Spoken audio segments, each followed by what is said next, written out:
Bom, pessoal, como eu falei para vocês, a gente está passando por essa série, né, Encontros com Jesus. Nós já fizemos 3 ministrações, ministramos 3 encontros aí. Falamos o primeiro encontro a respeito de Nicodemos, né, o primeiro encontro. Falamos a respeito da mulher samaritana, depois a Raquel ministrou semana passada, a pastora Raquel ministrou na semana passada sobre Zaqueu.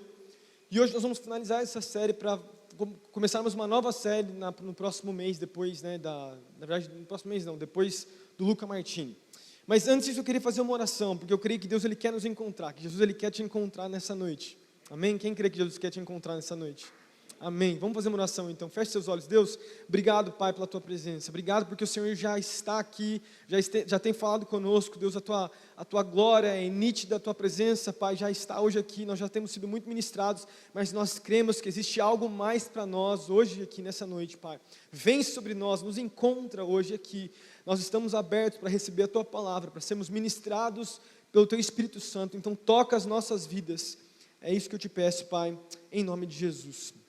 Amém.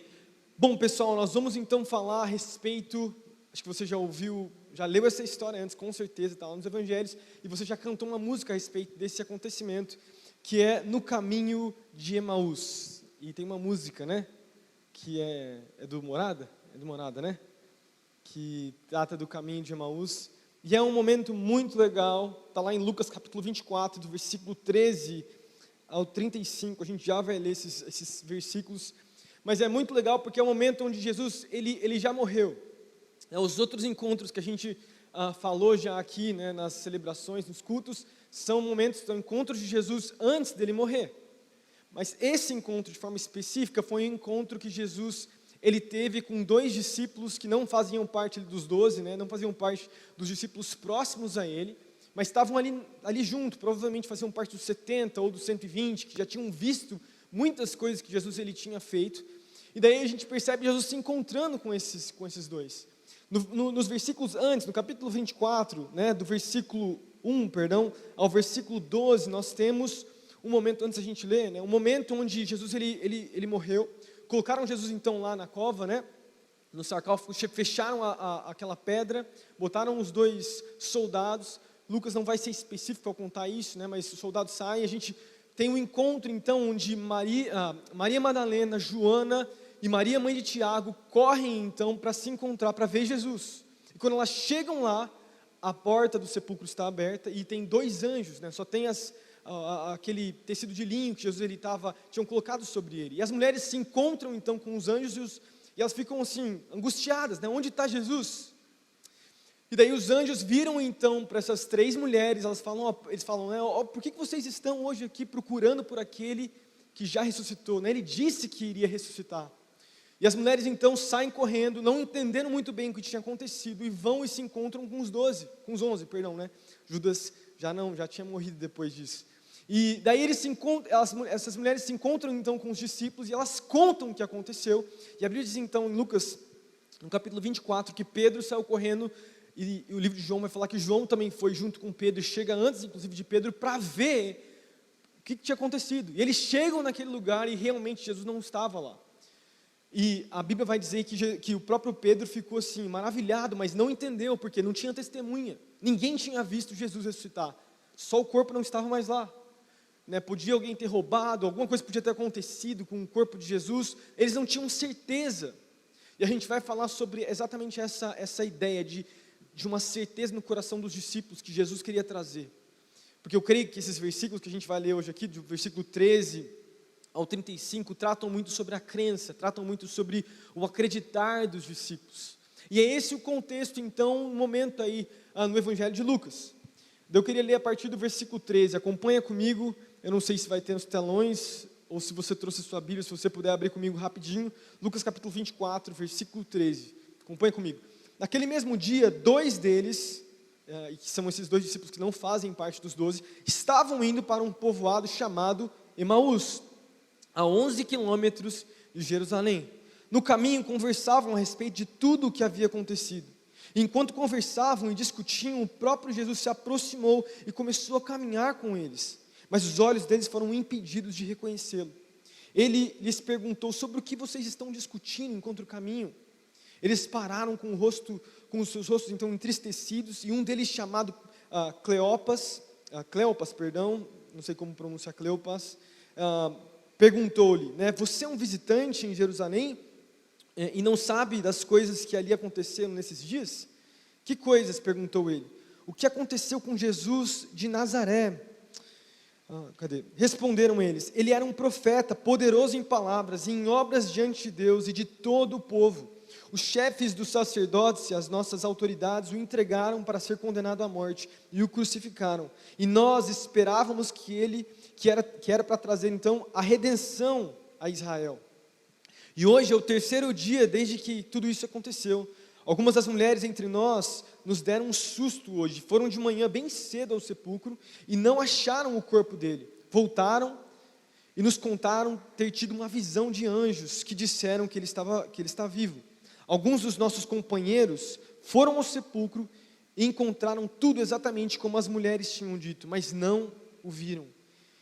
Ele lhes disse, como vocês custam a entender e como demoram a crer em tudo que os profetas falaram? Não devia o Cristo sofrer a estas coisas para entrar na sua glória? E começando por Moisés e todos os profetas, explicou-lhes o que constava a respeito dele em todas as Escrituras. Ao se aproximarem do povoado para o qual estavam indo, Jesus fez como quem ia mais adiante. Mas eles insistiram muito com ele, fique conosco, pois a noite já vem, o dia já está quase findando. Então ele entrou para findar com eles. Quando estava à mesa com eles, tomou o pão, deu graças, partiu e deu a eles. Então os olhos deles foram abertos e o reconheceram e ele desapareceu da vista deles. Perguntaram-lhe uns aos outros, não estava queimando o nosso coração enquanto ele nos falava no caminho, nos expunha as Escrituras? Levantaram-se, e voltaram imediatamente para Jerusalém. Ali encontraram os 11 e os que estavam com eles reunidos, que diziam, é verdade, o Senhor ressuscitou e apareceu a Simão. É verdade, então o Senhor ressuscitou e apareceu a Simão. Então os dois contaram o que tinha acontecido no caminho e como Jesus fora reconhecido por eles quando partiu o pão. Amém, bastante versículos, aí vamos conversar um pouquinho sobre eles. Bom, interessante, a gente vê então 2 discípulos de Jesus, não faziam parte dos 12, não eram ali dos mais próximos, mas que sabiam da história das mulheres terem ido lá, né, ver os discípulos, Jesus, e sabiam também que o próprio Pedro e João tinham lá procurado Jesus, não tinham encontrado. Mas você percebe então que o relato que eles dão é o mesmo relato que os discípulos tinham a respeito de Jesus. Sumiu. Eles não tinham a certeza da ressurreição de Cristo.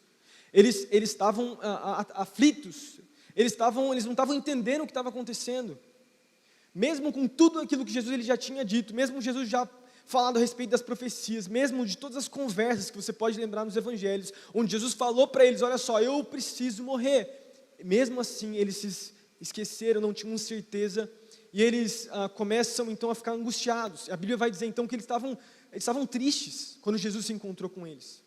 E daí Jesus ele vem, então começa a expor as Escrituras, começa a falar a respeito das profecias, começa a provar que o Cristo teria que sofrer tudo isso, que o Cristo teria que morrer, o Cristo teria que morrer por toda a humanidade, para que a humanidade fosse salva. E aqueles discípulos começam a se encher de alegria, e alguns comentaristas falam que provavelmente é esse cara chamado Cleopas e a sua esposa Maria, porque no livro de João cita esse cara chamado Cleopas aí e fala que ele tinha uma esposa chamada Maria.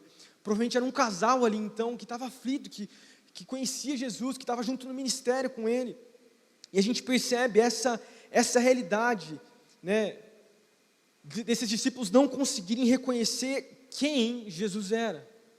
E quero trazer alguns pontos a respeito desse texto, mas antes eu preciso fazer uma aplicação de como muitas vezes é muito difícil para os discípulos de Jesus conseguirem reconhecer que Jesus ele está presente no momento que ele está presente nas nossas vidas.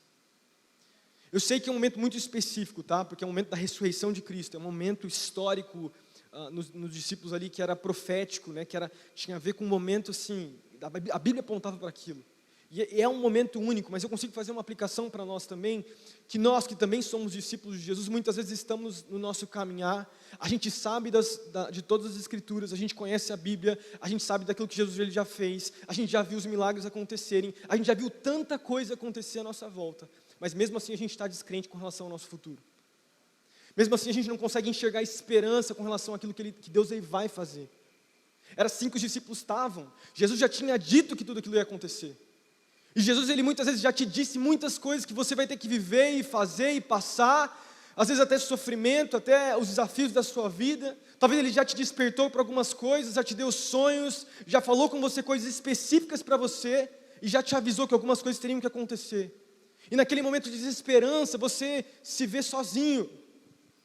É como se tudo aquilo que Jesus ele tinha falado, ele não tinha falado de verdade. Não era mais concreto. E nós, todos nós, eu também me coloco nesse lugar, nessa posição de muitas vezes se ver descrente. Não acreditar em tudo aquilo que Deus já falou a respeito da minha vida. E ficar assim como cego, incerto. Jesus ele tem que aparecer então e falar assim, olha só, eu estou aqui. Eu tenho algo para você. Lembra que eu falei para você que isso ia acontecer, que eu tenho um chamado para a sua vida, eu tenho planos para você. E você percebe que Jesus ele tem uma conversa, são 11 quilômetros, é bastante, eles estão caminhando lá. A gente não sabe quanto tempo Jesus ele caminhou, mas Jesus ele começa a expor as escrituras. É como se Jesus ele tem que passar um tempo com a gente novamente. Ele começa a se revelar para os discípulos e para nós também. Ele começa a nos relembrar, e eu creio nisso. A gente falou sobre vários encontros aqui, como eu falei, né? Nessas últimas palavras. Encontros com Jesus. Eu creio que, de forma específica, esses encontros que a gente falou antes, são coisas talvez mais específicas, né? A mulher samaritana, a imoralidade, lá que a gente falou sobre Zaqueu também, que tratava a respeito até da riqueza, né? A pastora Raquel fez uma aplicação diferente, mas esses caras aqui eu consigo ver, eu consigo encaixar em todos nós. Todos nós, em algum momento da nossa vida, nos vemos como esses dois discípulos, cegos, a gente não consegue ver. A gente não consegue perceber que Jesus está presente, que Jesus está aqui, Ele está falando, Ele tem falado, Ele já falou, e Ele vai fazer algo através de nós. Agora a chave é a gente escutar Ele, e conseguir perceber que Ele está junto com a gente. E agora, através desses versículos que eu li aqui, eu queria trazer então, né, porque a próxima pergunta que enquanto eu li o texto, que eu fiquei me perguntando, né, enquanto eu preparava para ministrar, por que eles estavam cegos? Por que muitas vezes nós estamos cegos igual a esses discípulos? Por que acontece a gente ficar nesse lugar? Eu sei que, olha só, esses discípulos tinham caminhado com Cristo. Eles sabiam eles tinham visto Jesus, eles estavam presentes no ministério de Jesus, eles conheciam, falam da aparência de Cristo. Jesus não era uma pessoa estranha para eles. Eu sei também que até de maneira bíblica a gente consegue perceber que de alguma forma é como se uma escama estivesse sobre os olhos desses dois discípulos. Eles não conseguiam enxergar Jesus, porque tinha um propósito naquilo que Jesus ele queria fazer naquele encontro com eles. Então eu sei que de uma maneira é único também esse encontro. Mas eu fiquei me perguntando por que eles estavam cegos, por que Deus ele fez isso nesse momento. E trazendo até uma aplicação para nós, eu creio que Jesus ele queria definir alguns pilares do cristianismo através desse encontro. Ele queria definir alguns pilares de quem Jesus é, do que a Bíblia é, do que as Escrituras são, do que a importância da ressurreição, né, para os discípulos, não só para eles lá no primeiro século, né, mas para nós também. Eu queria então pegar 4 razões então do porquê Jesus ele cegou aqueles caras. Ele não cegou, mas ele fez com que tivesse escamas nos olhos dessas duas pessoas aí, para depois se revelar, se mostrar. E a gente vai fazer uma aplicação final sobre isso. Vamos lá. A primeira aplicação que eu faço, né, porque a pergunta que a gente está fazendo é por que eles estavam cegos. E a primeira é porque Jesus ele queria trazer uma nova definição do que era o Messias. Uma nova definição do que era o Messias. Versículo 19 e 20 fala assim, que coisas, né, Jesus ele pergunta, que coisas que estão acontecendo em Jerusalém? Daí eles respondem, o que aconteceu com Jesus de Nazaré? Responderam eles, ele era um profeta, poderoso em palavras e em obras diante de Deus e de todo o povo. Vamos parar, olha só qual era a visão dessas duas pessoas aí a respeito de Jesus. Eles olham, falando a respeito de Jesus de Nazaré, ele era um profeta, poderoso em palavras, quer dizer, ele tinha falado muitas coisas, ele tinha ministrado muitas coisas, ele tinha feito obras, incríveis, mas ainda assim, ele não se provou ser o Messias. O que era Messias? Se você olhar no contexto judaico ali, daquele povo, você sabe que esse lance de Messias, essa ideia messiânica, está presente em diversas culturas ali da antiguidade. Se você for estudar diversos povos, diversas religiões, você vai perceber que existe, até no meio dos indígenas, aqui no Brasil, né, tem muitos missionários que tentam até aplicar Jesus a uma ideia de Messias prometido. E sempre quando você fala sobre um Messias, seja num filme, ou seja, porque também tem a ideia de Messias em filmes, né? Tipo, Superman é o Messias, o Salvador da Terra, né? Mais ou menos isso. Ou mesmo você pega, no contexto judaico ali, Messias, ele trazia a ideia de um ungido de Deus, o escolhido, o abençoado, aquele que tinha o favor de Deus, aquele que agradaria a Deus, agradava a Deus e através dos seus atos agradaria a Deus, salvaria o mundo. E de Jesus, a gente já falou sobre isso, o reino que ele estava estabelecendo é um reino completamente diferente. O que Jesus estava fazendo naquele contexto, no capítulo 24? Jesus, que era o Messias prometido até então para os discípulos, ele tinha morrido. Os judeus esperavam um líder militar, vocês sabem desse contexto histórico, os judeus eles estavam sendo, assim como eles tinham sido exilados lá para a Babilônia, passados 70 anos debaixo da Babilônia e depois dos persas, né? Depois que Malaquias morre também profetiza, durante 400 anos, muitas outras nações governam sobre os judeus, muita coisa acontece, e os judeus, poucas vezes eles tiveram uma certa liberdade, como tinham no Antigo Testamento, onde tinham reis que dominavam. E eles estavam agora debaixo do jugo opressor aí dos romanos. Faziam quase 100 anos que eles estavam debaixo do jugo dos romanos. E eles estavam assim, cansados, eles estavam exaustos disso. Você percebe que antes de Jesus, né, tiveram vários que se colocavam como Messias, que faziam revoltas e tentavam lutar contra Roma para tentar tirar os judeus do exílio. O próprio Pedro lá, Simão Zelote, perdão, um dos discípulos de Jesus, que nós não temos muita história a respeito dele, esse termo Zelote, era de um grupo, uma facção, tipo criminosa, que queria a libertação dos judeus. E Jesus escolhe, inclusive, um desses caras para caminhar com ele. E você percebe, então, que os 12, e não só os 12, a multidão, diversas vezes no ministério de Jesus, confundia Jesus com esse líder militar, que traria um reino, que governaria, que seria um líder militar, que governaria sobre as pessoas, que conseguiria vencer Roma e trazer paz sobre Israel. Talvez olhando lá para o Antigo Testamento e vendo tudo aquilo que Deus tinha feito, os reis, onde Deus ele tinha libertado o povo, eles não conseguiam enxergar um Messias sofredor.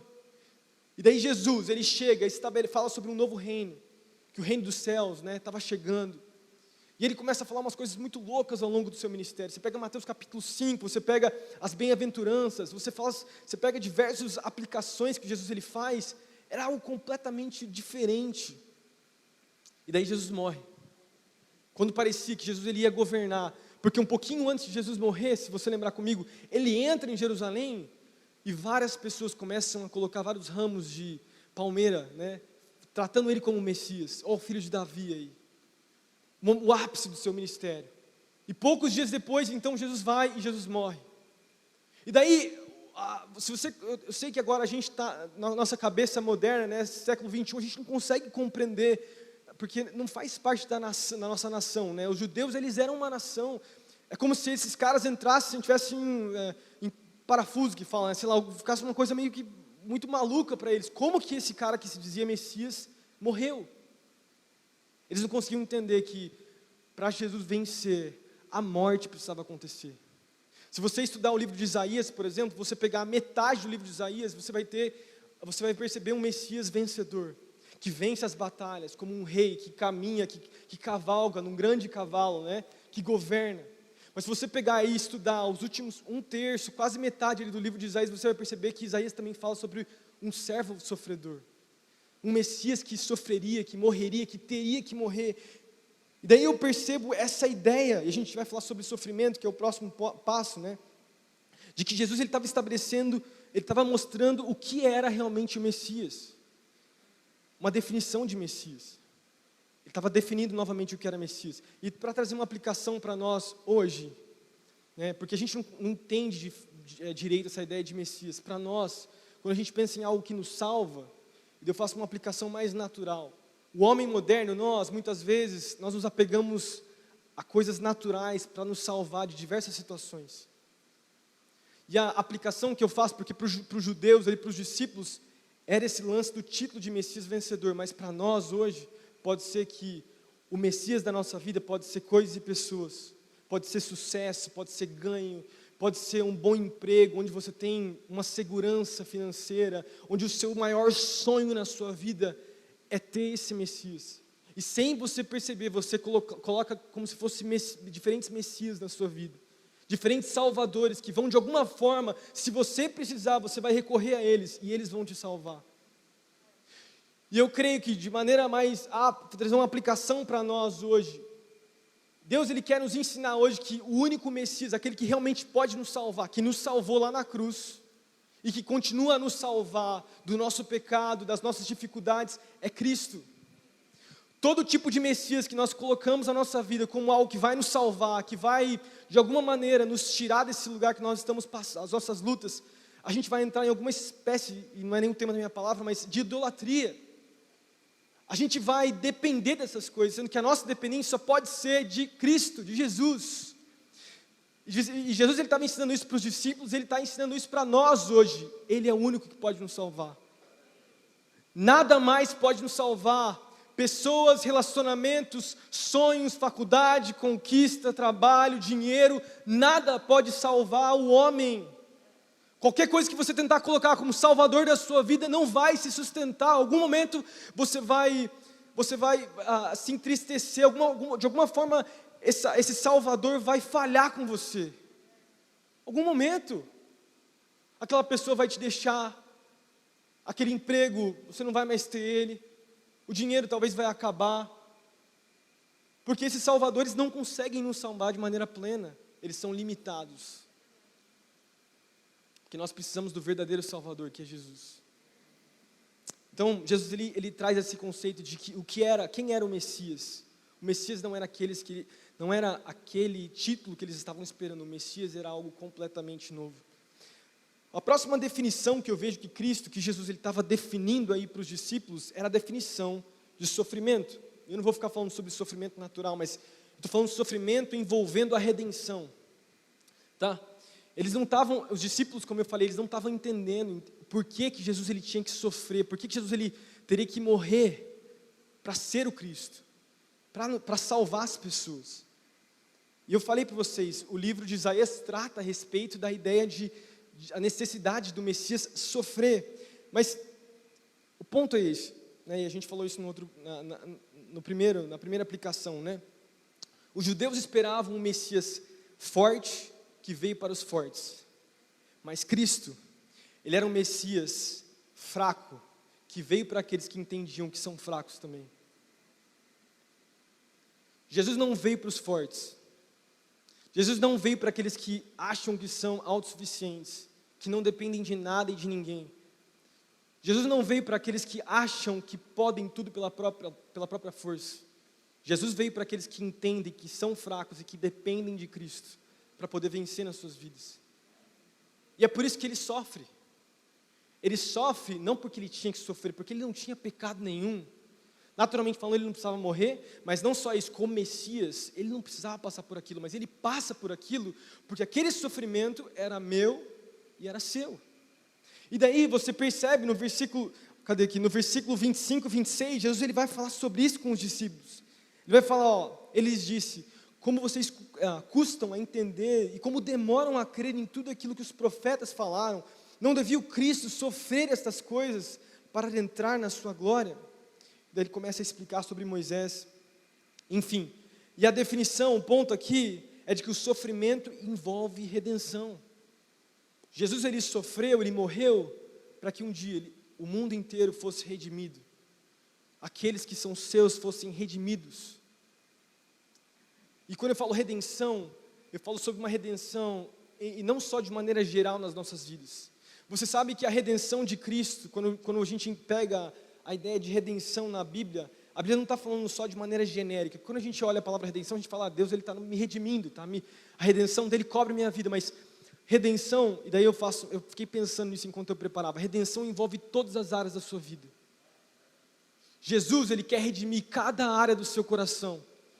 Toda área que você tem dificuldade, você só vai conseguir sair do problema do pecado na sua vida se essa área for realmente redimida.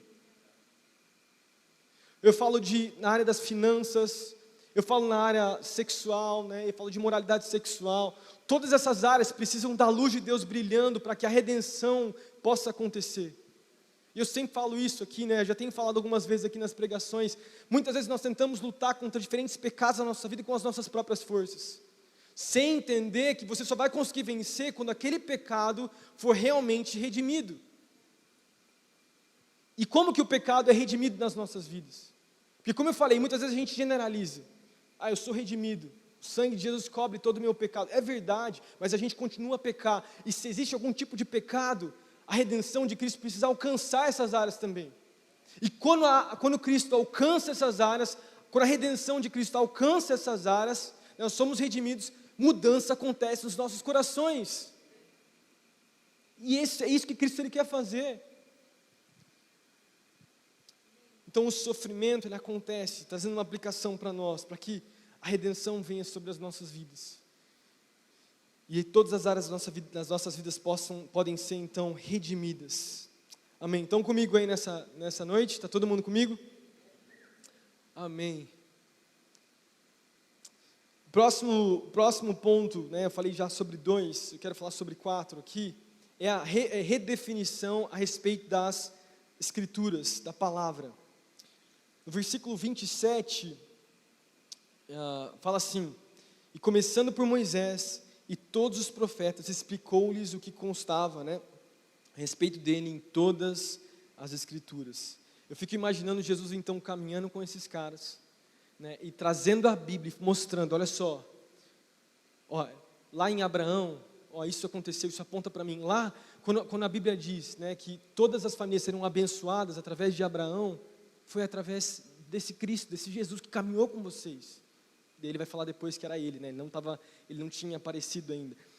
E eu vejo assim, Jesus tentando abrir a mente desses homens, né, mostrando a importância das Escrituras, e mostrando que a Bíblia é a respeito de Jesus.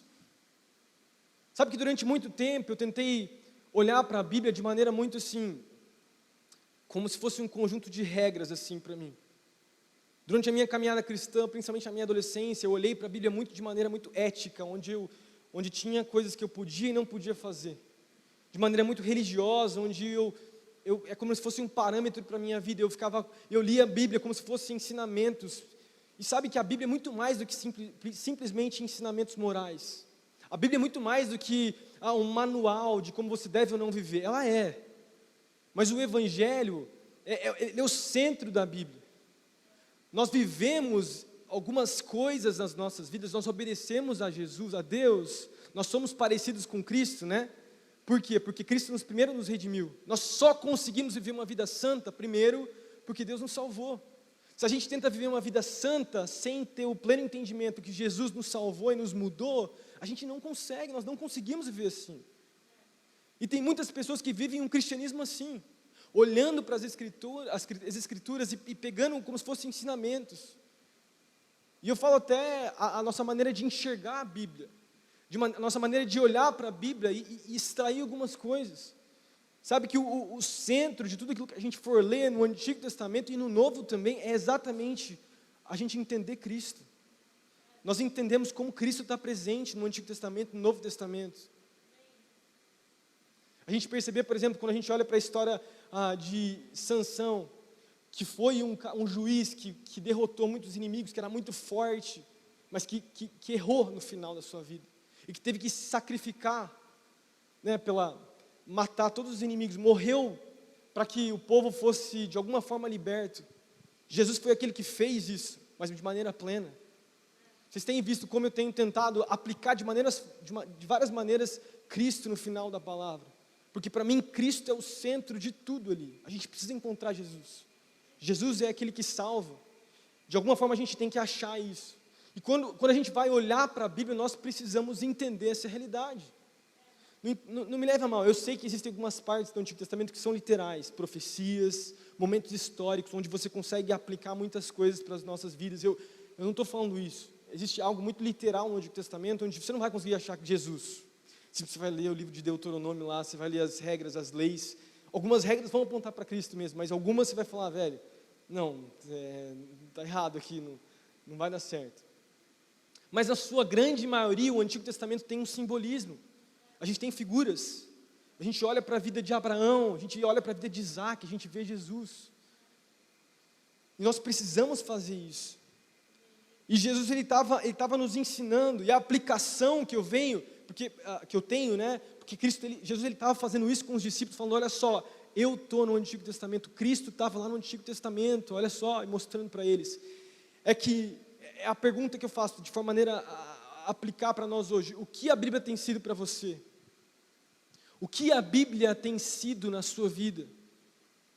Como você tem vivido a sua vida, conforme você olha para os evangelhos, você olha para o evangelho, você olha para as boas novas, você olha para o próprio Jesus, será que a Bíblia tem sido um espelho na sua vida? Onde você tem realmente deixado a Bíblia sondar o seu coração, Cristo sondar a sua vida, e te mudar de dentro para fora, como eu falei? Sabe que a nossa geração, ela se importa, a opinião é algo que leva as pessoas a crer em algo. Tipo assim, se eu gosto de algo, se eu curtir aquilo, eu vou acreditar naquilo. Se eu curto essa parte da Bíblia, então tá certo, a Bíblia tá certa. Mas se essa parte da Bíblia eu não gosto muito, tem muita gente que olha para a Bíblia dessa maneira, selecionando algumas partes da Bíblia e tentando aplicar somente aquilo que realmente a pessoa gosta. Mas a Bíblia não funciona dessa maneira. A palavra de Deus, ela é inteira. Ela quer nos pegar, ela quer nos chacoalhar de maneira inteira, em todas as áreas das nossas vidas. E nós precisamos entender essa realidade, né, de que não tem a ver com algo que eu gosto ou não gosto, tem a ver com o que Jesus está falando, o que a Bíblia está dizendo, e assim a gente entender. Essa é a aplicação que eu faço. E por último, para mim poder trazer o último ponto, eu queria já chamar os músicos para subirem aqui. Eu não acabei ainda.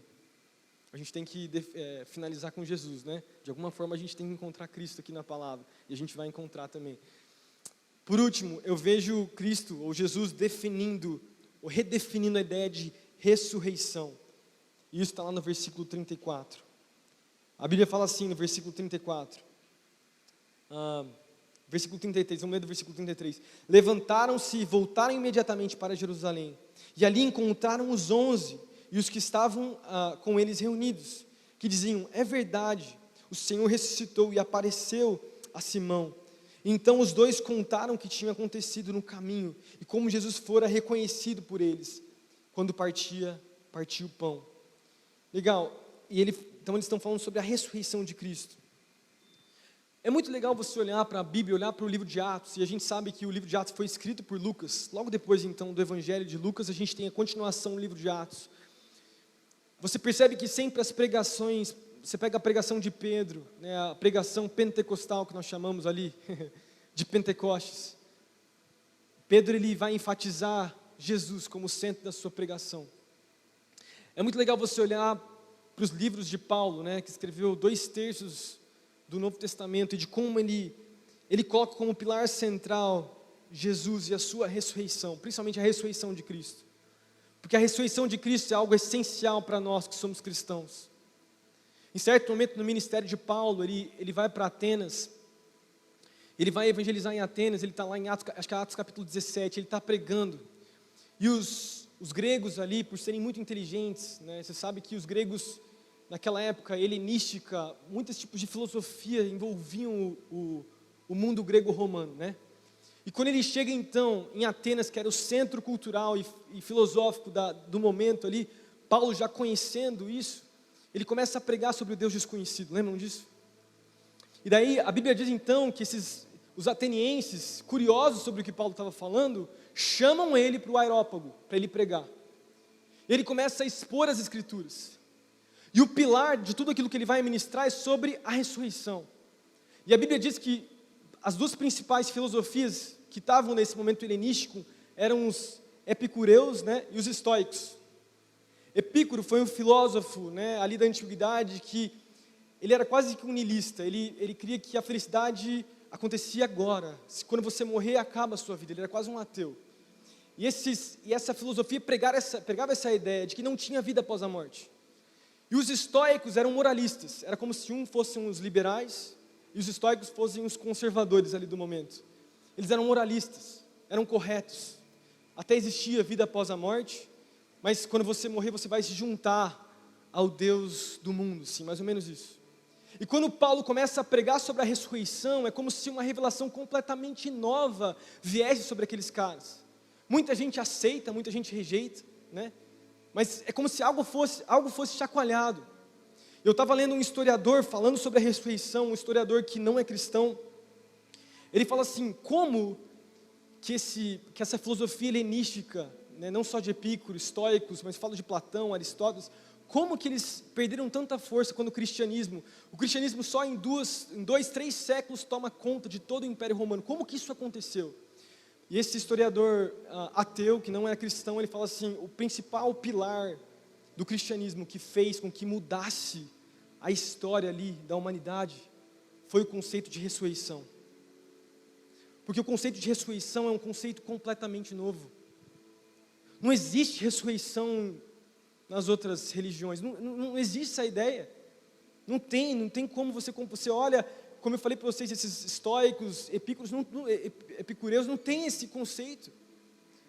E o que ele fala, e aí ele, estudando o cristianismo mesmo, não sendo cristão, ele fala assim, que o cristianismo, através da ressurreição, ela traz uma razão de esperança num futuro, de um futuro que é certo, de um futuro que é pessoal, porque existe um Deus pessoal, e de uma ideia, de um lugar incrível, não maravilhoso, fantasioso, né, igual algumas religiões pregam, com virgens e qualquer coisa do tipo.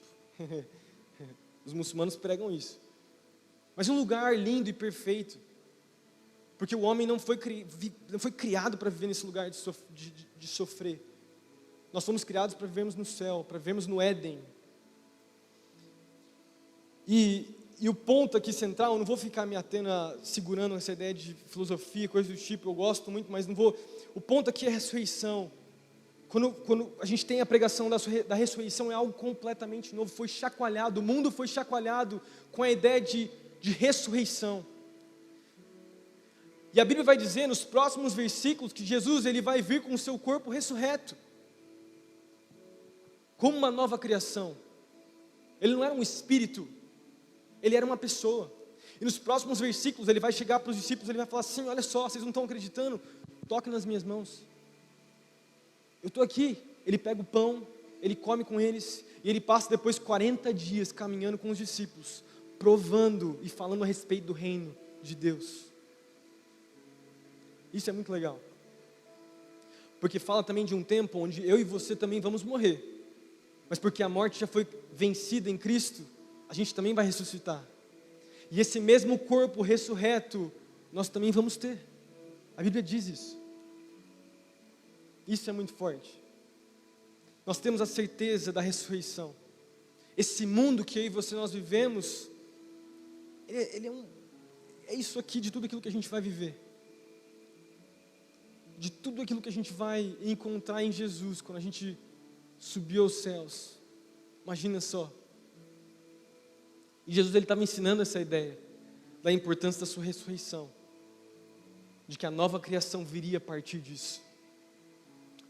E para mim finalizar, a partir do versículo 35, versículo 30 ao 35, a Bíblia diz que, voltando aos dois homens, tá? Já vou finalizar. Cleopas e Maria, a gente pode supor que é Maria ou a sua esposa aí, a pessoa que está com ele, eles pedem então para Jesus ficar com eles em Emaús, né? E a Bíblia diz então no versículo 30, quando estava à mesa com eles, tomou o pão e deu graças, partiu e deu a eles. Versículo 31, então os olhos deles foram abertos e o reconheceram, e de repente, Jesus desapareceu da vista deles. E eu faço uma aplicação com um momento lá no Antigo Testamento, em Gênesis capítulo 3, versículos 6 e 7. A Bíblia diz que Adão e Eva, quando pegaram o fruto do conhecimento do bem e do mal, quando eles comeram esse fruto, a Bíblia diz que os olhos de Adão e Eva foram abertos. A Bíblia fala assim, quando a mulher viu que a árvore parecia agradável ao paladar, e era atraente aos olhos, além disso, desejável para ela, de se obter discernimento, tomou do seu fruto e o comeu, e deu ao seu marido, que também comeu. Os olhos dos dois se abriram, e perceberam que estavam nus, então juntaram as folhas de figueira para cobrir-se. Gênesis capítulo 3 traz o relato, da história da entrada do pecado no mundo. Quando a morte, ela teve início, naquele ato de rebelião de Adão e Eva. Por causa disso, toda a humanidade foi afetada pelo pecado. É como se, através desse momento, quando os olhos deles foram abertos, o pecado ganhou espaço no coração de Adão e Eva, de toda a humanidade. Mas olha que interessante, agora em Lucas, quando esses dois homens, a Bíblia diz então, é como se fosse um paralelo, tá? É uma aplicação que eu estou fazendo, um comentário meu pessoal. Quando os olhos deles são abertos, e também no versículo 36, quando os discípulos, esses dois discípulos voltam para Jerusalém, se encontram com os 12, e a Bíblia fala assim, enquanto falavam sobre isso, o próprio Jesus, de repente, apresentou-se entre eles e disse, paz seja com vocês. Os olhos dos discípulos também foram abertos. Mas a partir daquele momento, uma nova história começaria. É como se a partir de agora os olhos dos homens, de toda a humanidade, por causa da ressurreição, da morte e da ressurreição de Cristo, agora os olhos da humanidade não mais precisariam ficar focados no pecado, mas poderiam ter esperança de uma vida em santidade e uma vida de vitória. Não por causa da sua própria força, mas por causa daquilo que Cristo tinha feito lá na cruz do Calvário. Agora os olhos deles estavam abertos para um novo reino que viria. Não um reino natural, não um reino físico, não um reino militar, mas um reino espiritual do coração. Porque era isso que Cristo queria fazer. E foi isso que Jesus fez. É muito forte isso. Porque quando eu e você, nós nos encontramos com Cristo, ou não é verdade? Os nossos olhos espirituais são abertos.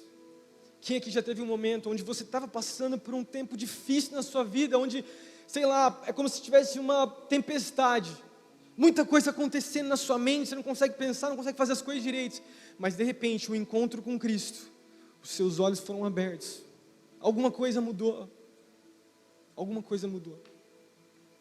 por causa de um encontro com Jesus, por causa de diversos encontros que vários homens e mulheres tiveram, a mulher com fluxo de sangue, o centurião, tantos outros homens nos evangelhos que tiveram encontros com Jesus. O apóstolo Paulo, lembra do apóstolo Paulo? Como é que foi o apóstolo Paulo? Ele teve um encontro com Jesus a caminho de Damasco e ele foi cegado, mas depois os seus olhos foram abertos e ele mudou o mundo. Amém, feche seus olhos.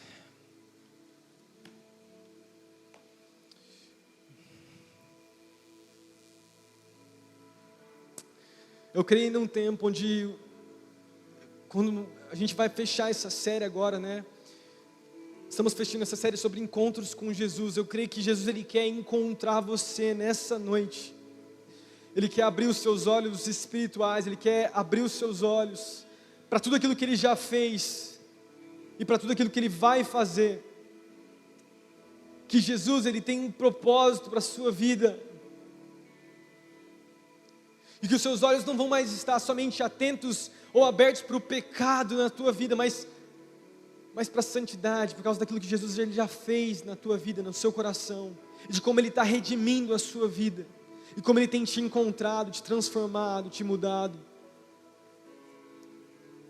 Eu creio que Jesus Ele quer nessa noite, Ele quer trazer essas verdades, redefinir a importância da sua palavra, redefinir a importância da ressurreição, redefinir a ideia do Messias, da importância do Messias, de Jesus nas nossas vidas. Ele é o centro do nosso coração, da nossa vida. Então deixa o Espírito Santo tocar a sua vida, conforme a gente for cantar. Eu queria ter um tempo da gente deixar o Espírito Santo agir no nosso meio, agir nos nossos corações agora. Feche os seus olhos. Talvez você precise de um encontro com Jesus. Eu quero te falar, Basta um encontro para tudo mudar na sua vida. Feche seus olhos, deixa o Espírito Santo falar com você.